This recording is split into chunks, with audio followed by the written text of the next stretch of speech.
Attends, regarde ta vie. Ça c'était joli, hein. Belle bête. Bien tachée, magnifique. Thierry avait raison. Les ombres étaient bien au rendez-vous. Tout comme la pluie, qui ne s'arrête pas. Avant de reprendre la route vers la Croatie, le groupe s'accorde un dernier moment de répit. Mais pour Thierry, les nouvelles ne sont pas bonnes. Car en Croatie, il pleut beaucoup depuis 3 jours. Et c'est un gros problème. Les orages ont gonflé les rivières qui étaient prévues au programme.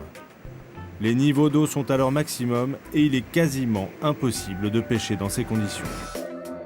Mais encore une fois, le guide de pêche fait valoir ses capacités d'adaptation.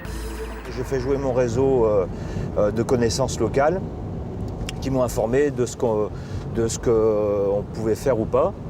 Donc aujourd'hui, c'est un scénario différent. On reste dans notre région prévue initialement au final de séjour et on va aller sur des petites rivières qui ont des niveaux plus favorables. L'idée de Thierry est de se rapprocher à seulement quelques centaines de mètres des résurgences. Sa logique est simple, plus on est près de la source, moins la rivière risque d'être gonflée par ses petits affluents. Mais si ce n'est pas le cas, il faudra renoncer à la pêche. Une fois sur place, Thierry retrouve son contact local. Ouais, ça va. Quelques mots suffisent pour comprendre que la source est bien le seul endroit praticable aujourd'hui. Reste à convaincre le groupe, encore un peu sceptique. C'est vachement plus rapide, hein. Ouais, non, ça va. Enfin, moi, je pêche que des rivières comme ça toute l'année. On est 15 cm au-dessus de la normale. C'est pas méchant. Ah, pas plus. C'est pas méchant. Yves, il va faire un carton, un malheur. Les pêcheurs aimeraient bien croire Thierry, mais ils doutent encore. Et bizarrement, l'empressement n'est plus le même. C'est tranquillement qu'on déballe les affaires d'une voiture plutôt bien remplie. Bon, ben effectivement, c'est le problème de... Il y en a un de chez nous qui a fait des études dans une sardinerie, alors il connaît parfaitement la mise en boîte. Non, c'est dur, mais c'est bien organisé. Maintenant, on a défait tout le bordel, donc c'est vrai que ça paraît problématique, mais une fois que tout est rangé, il y a juste la place pour respirer, mais ça va bien. Les 4 pêcheurs sont peu habitués aux eaux vives de cette nature. À 1 kilomètre en aval de la source, le courant est déjà fort et surtout déstabilisant. Mais Thierry n'est pas encore à court d'arguments. Mais par contre, ça peut pêcher, les poissons, ils peuvent être aussi derrière l'écume blanche, là. Ils peuvent être le long des rochers là-bas, là. Ça leur fait pas peur aux ombres, là. Au niveau du courant, nos problèmes. Hein. Une petite démonstration s'impose. Ah, regardez, belle attaque. Très nette. Vous avez vu comment il faut s'amuser à faire. Je pêchais pas très loin et se chercher toutes les zones comme ça qui sont un peu amorties. Vous voyez, les gros courants comme ça, ça peut pêcher, mais là, il faudrait être très lourd. Donc, 1, pêcher pas long. 2, très canot, pas de fil sur l'eau. Des petites dérives assez courtes avec le bon poids de nymphe. Et se chercher toutes les zones comme ça, un peu à l'abri, en bordure. Il y a donc du poisson, reste à savoir où il se cache. Le phénomène est très simple. Les poissons, lorsque le courant est très fort, vivent au plus près du fond de la rivière, où là il y a une zone de courant inerte, pratiquement, un courant quasi nul, et où ils sont tout à fait en sécurité, où ils font peu d'efforts. Par contre, à nous, pêcheurs, de s'adapter au milieu rapide et d'arriver à les atteindre. C'est toute la subtilité de la pêche en eau rapide.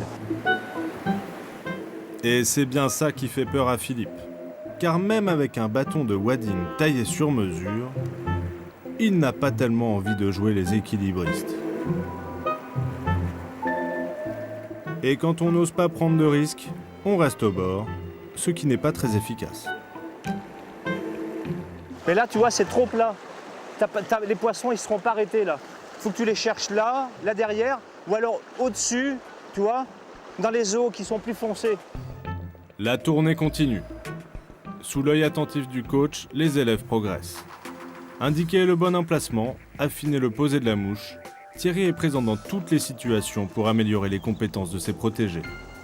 Pour Yves, le démêlage, c'est presque de l'histoire ancienne. Super, c'est une fario? Super. Aujourd'hui, la force des eaux oblige les hommes à pêcher à l'aveuglette avec des nymphes. C'est peut-être moins agréable que la pêche à vue, et pourtant, ça demande tout autant de savoir-faire. De toute façon, c'est comme en sèche, hein. Jamais un pêcheur qui pêche au hasard ne prendra beaucoup de poissons par rapport à un pêcheur qui fera dériver dans la veine d'eau et en surveillant. Bon, et bien là, c'est la même chose. Il faut un peu pêcher les postes, même si ça semble un peu bizarre. Allez, viens, viens. Pas trop lui tirer sur la bouche. Les ombres ont quand même, selon l'endroit où ils sont piqués, des lèvres assez fragiles. Oui, il est beau. Ah oui, il est beau. C'est un bel ombre. Voilà. La belle dorsale. La tache rouge sur le ventre, qui est très caractéristique. Voilà. Une odeur assez marquée. Il fait ses bons 30 avec les marques qu'il y a sur la... Oh bah dis donc. S'il reprend dans le courant, laisse descendre. Laisse-le descendre. Les ombres ont la réputation d'être très sélectifs. L'imitation doit donc arriver le plus naturellement possible au niveau souhaité, comme une véritable nymphe sortie du substrat. Au bout de 4 jours de pêche, cette précision indispensable dans le geste et le posé semble parfaitement maîtrisée par l'ensemble du groupe.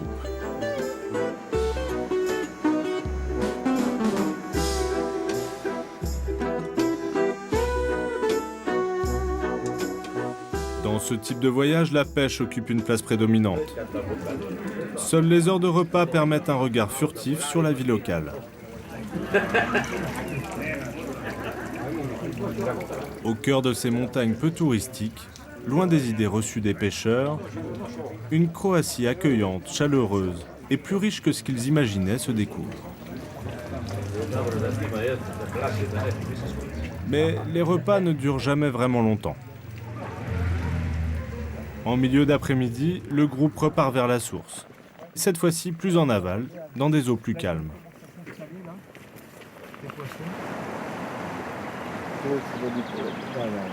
Il faut parfois peu de choses pour transformer un paysage. Un rayon de soleil perce les nuages, la température augmente, et subitement, une nuée d'insectes traverse le miroir de l'eau. C'est assez intéressant là parce qu'il y a une jolie éclosion de petits plécoptères, donc de ce qu'on appelle communément des petites perles. On voit un tout petit insecte avec 4 ailes qui sont repliées à plat sur le dessus. C'est une famille d'insectes qui vit dans des eaux de très très bonne qualité, qu'on trouve de partout en Europe. Une mouche qui intéresse particulièrement les poissons sur les grosses éclosions. Les insectes naturels vont sans doute inciter les ombres à gober en surface. Et lorsque l'on aime la pêche à vue, cette éclosion est une chance à ne pas manquer. Je suis passé en mouche sèche parce que j'ai vu quelques gobages et j'en suis avec un petit cul de canard clair parce que je trouve que les mouches sont un peu claires. Et j'ai eu 2 refus, c'est-à-dire des poissons qui montent et hop, qui retournent dans leur cache. Voilà, et ben, on va persévérer.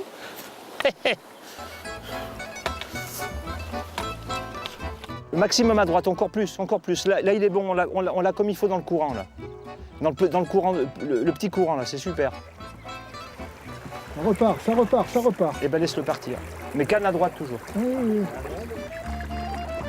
Voilà, vas-y, hésite pas, continue, continue, continue. Continue, continue, continue. Yes!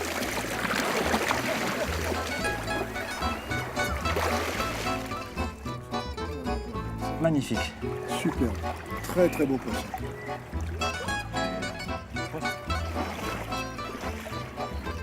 Et là, il faut le laisser reprendre ses esprits. Oh là oui.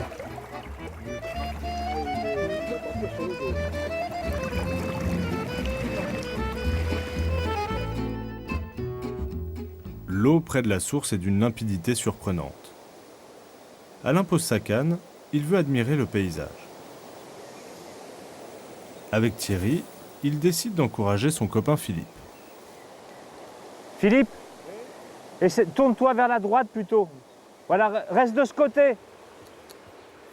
Pense que c'est ta belle-mère, mets-lui un taquet.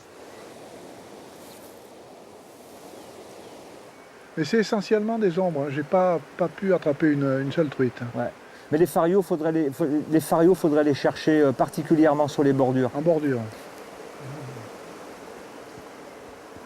Bah alors, Alain, t'es content de toi aujourd'hui, là?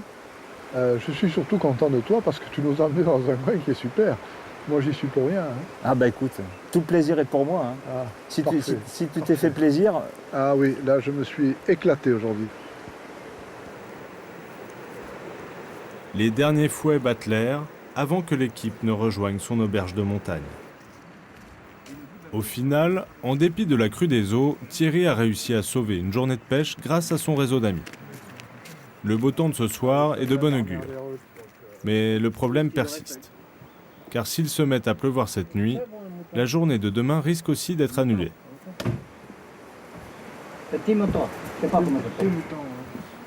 Thierry compte bien reprendre son programme dans les rivières de la Basse-Vallée. Aussi, il essaye d'anticiper le problème en cherchant d'autres rivières de secours auprès de son contact. Sans succès. En attendant, ce sont les spécialités locales qui vont ravir le ventre de nos pêcheurs.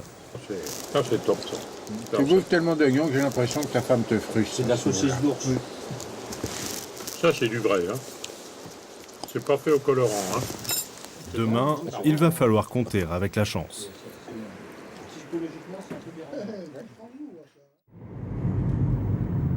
C'est le dernier jour de pêche. La nuit a été courte pour Thierry. Il ne sait pas encore si les rivières qui coulent dans la vallée sont praticables. À peine debout, il part vérifier sur place. Ouais, ben finalement, c'est pas mal. Comme il n'a pas plu depuis plus de 24 heures, là, la rivière elle a baissé d'environ 15 cm. Les particularités des rivières d'ici, c'est que les eaux montent vite et baissent très très vite. Comme on est à environ 6-7 km de la résurgence, on bénéficie de ces variations très rapides.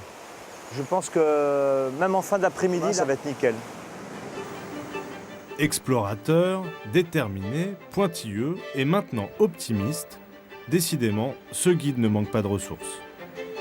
Mais sur ce parcours exclusivement dédié à la mouche, Thierry a toutes les raisons d'être confiant, car ce parcours est sans doute l'un des mieux gérés de Croatie. Ce pays qui compte à peine 500 licenciés dans ce sport, mise à nouveau sur le tourisme de pêche. Pour Boris Razovec, le président du club de pêche local, ces rivières sont ouvertes à tous, à condition de suivre certaines règles. Vous pouvez avoir 2 truites par jour sur votre permis journalier, mais vous n'avez pas le droit de garder les ombres. Le résultat, c'est que nos populations d'ombres sont en constante augmentation, comme c'était le cas il y a des dizaines d'années. Mais la vérité, c'est qu'avec les ombres, la population peut augmenter rapidement.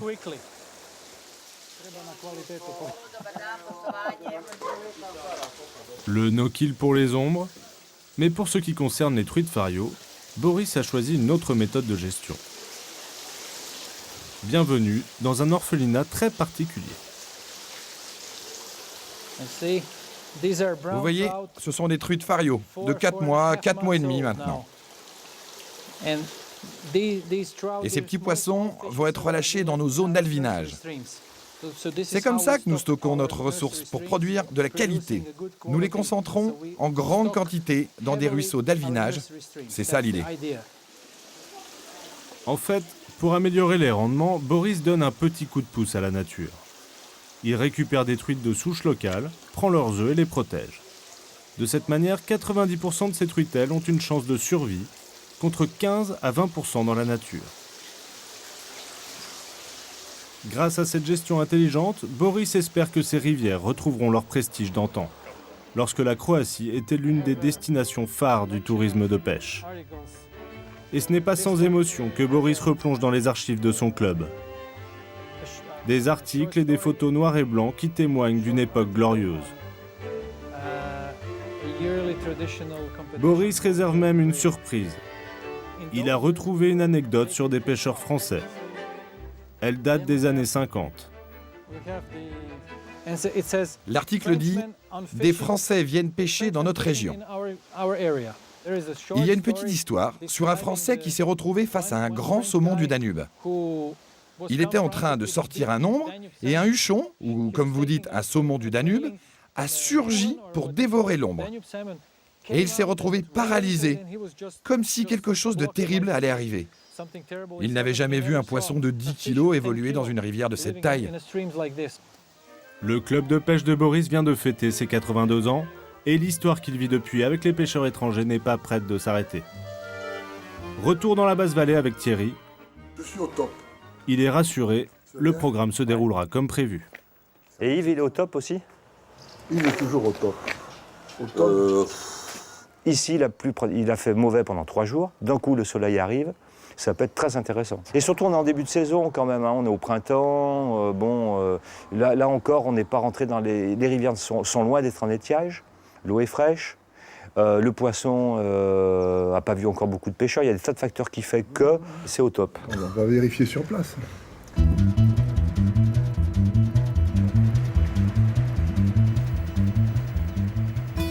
La rivière est de nouveau praticable, les conditions sont optimales, mais il va falloir trouver encore un peu d'énergie pour atteindre les bons postes.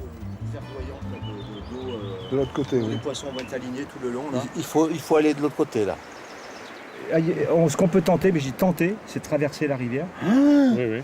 Et pour aller pêcher les 2 ou 3 coups qui sont en dessous, qui sont assez rapides. Moi, je me mets avec Pat, je vais essayer d'aller de l'autre côté, remonter de l'autre côté. Oh là.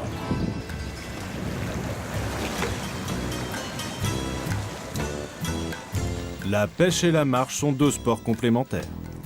L'excitation de découvrir une dernière rivière est bien là, mais la fatigue aussi. Et pour cette dernière journée, Thierry a choisi de ménager ses clients. Dans ce coin de rivière, on est bien protégé par le fait qu'on soit dans un fond de vallée, tout en méandre et avec une grosse végétalisation. Là, on est à l'abri du vent. Donc déjà, ça, c'est un point intéressant à privilégier pour faciliter la pêche, le lancer des pêcheurs. Et en plus, on a un niveau bien équilibré de la rivière, une vitesse de courant qui est parfaite. Ne reste plus qu'à suivre le rituel. Thierry distille ses derniers conseils, au cas par cas.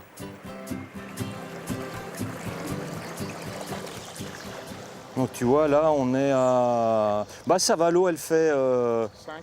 L'eau, elle fait 8 degrés. 8 Ouais. Donc ce qui veut dire que peut-être d'ici 1 heure, en sèche, ça commencera à le faire. Mais tu vois, avec ce niveau-là, qui est tenu déjà depuis plusieurs jours, certainement que les ombreux, ils vont s'être répartis un peu de partout, et les truites vont garder leur poste du médian vers les berges. Là, tu as un beau spot. Hein.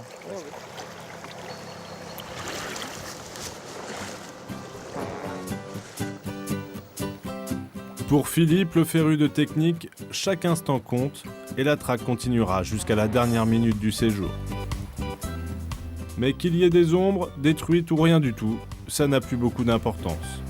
Patrice a été comblé par toutes les rivières et celle-ci est un bonus qu'il savoure à sa manière.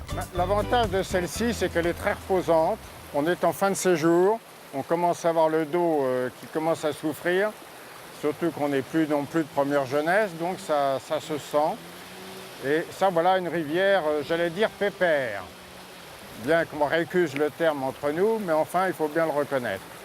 C'est une excellente façon de terminer le séjour. Je dirais même qu'il faut en profiter parce que le développement économique tout à fait naturel de ces pays va amener forcément, même s'ils ne le veulent pas, son contingent de pollution invisible et qui risque quand même de changer l'écologie de cette rivière. Mais là, pour l'instant, on est dans du vrai sauvage.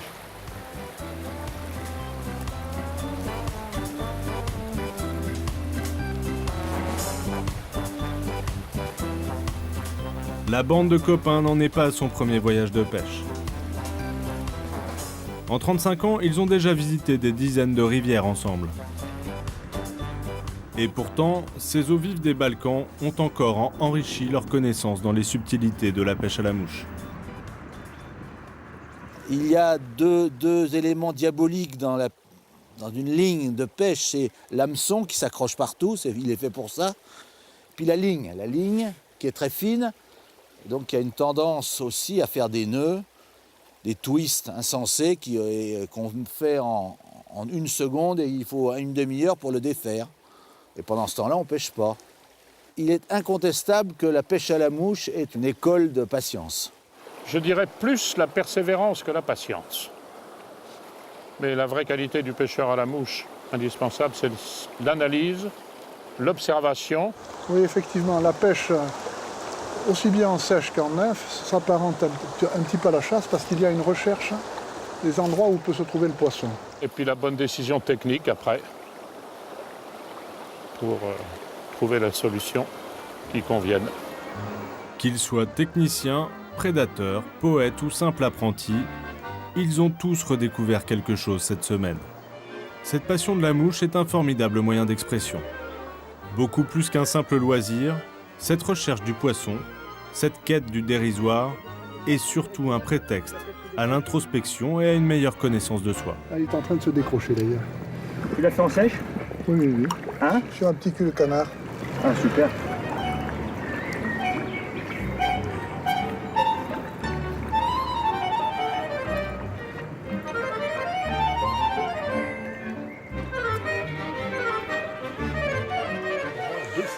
Mais peut-être. Je sais pas.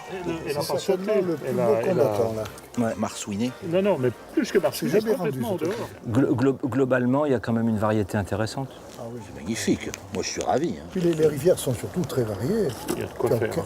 n'y a aucune rivière qui se ressemble. Hein. Il y a de quoi faire. Et puis, elles sont. Qu'est-ce qu'il y a comme poisson dans toutes les rivières que nous avons visitées, hein.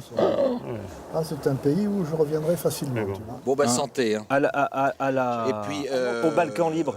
À notre semaine. Merci à Thierry qui nous a gâtés. À la tienne. Dans quelques heures, chacun rejoindra ses habitudes françaises, emportant avec lui l'expérience et l'enrichissement d'une aventure partagée et singulière. Pour Thierry, la saison ne fait que commencer. Entre deux groupes de clients, il reprend sa canne et repart en exploration, s'imaginant pour une fois en héros de ces contes fantastiques des Balkans. En toute simplicité, je pense que j'ai le don de cette pêche. Et que je maîtrise peut-être pas toutes les techniques de pêche à la mouche, mais que je suis à l'aise avec cette technique. Et puis le fait d'avoir beaucoup pêché, c'est certain que beaucoup voyager, beaucoup pêcher, depuis 10 ans être que guide de pêche, observer, j'ai appris. C'est la lecture de l'eau, c'est des petits détails qui font la différence bien souvent. On arrive, on voit le profil de la rivière, on voit le niveau de l'eau, on voit le débit de l'eau, on voit la teinte de l'eau et on sait à 80% ce qu'il faut faire.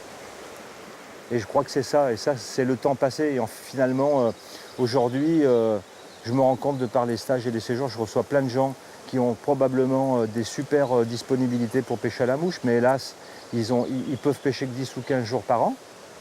C'est pas suffisant pour être bon polyvalent. Mais c'est la même pour le ski, c'est la même pour le tennis, c'est la même pour le golf. Il n'y a personne qui s'approche de l'excellence sans entraînement. Et dans la pêche, c'est exactement pareil.